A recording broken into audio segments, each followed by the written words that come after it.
All right, so this is your boy mikesellsorlando, aka German Chocolate.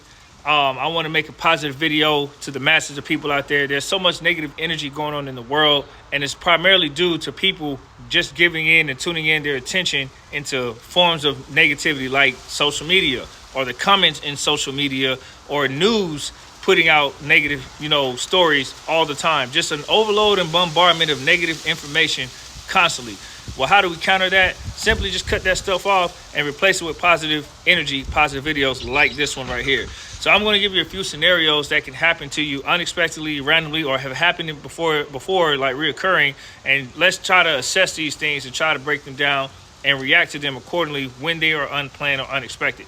So let's take a common example that most people have dealt with in their lives. A car pulling out in front of you. That is a big pet peeve for most human beings. Here you are driving, obeying the speed limit, and all of a sudden some random person comes out, pulls out in front of you. You blow your horn, they blow theirs. You might even exchange some words, and it leads to road rage.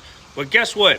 What if you were the person who got cut off and you thought about it from a different perspective? Not to excuse that behavior because it's still not a safe or right thing to do, but what if that person was having a baby in the car and they had to get to the hospital on an emergency? Imagine if you were in their shoes, what would you drive like? How would you be reacting? But when you're the recipient of what's been happening to and that person's cut out in front of you, you're not thinking logically at that moment. All you see is a person who cut out in front of you and you just randomly react based on the action and not think in detail. So if we start analyzing situations outside of our reactions, we'll start to see a little bit different, right? Another example is the fact that you just have people who can come into your workplace and treat you like crap. And all of a sudden you're just like, man, I'm not going for this. And then you snap back at them and they snap back at you.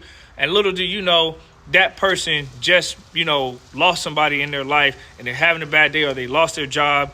And listen, guys, I want to make this clear. This is not to excuse the behaviors of people, because at the end of the day, they too have to be living up to some type of level of accountability and treat people accordingly. Even with what's going on in their lives, you didn't do anything to them and they still need to learn how to be loving and nice. But we are human beings and there's certain amounts of stress that we are all one button away from being pushed to our limit and exploding in society. Everybody, including myself. So the best way that I recommend to not have that button pressed, is to make sure that we practice good habits when those situations come, and it will naturally and organically build up over time to where now it's become your nature. And I had to do that for myself, and it took years, but I've gotten a lot better than, say, what I could have been when I was in high school, right, or in middle school. So I'm just thankful that I've developed that patience of nature and just continue working hard to improve every day. So I hope this video helped.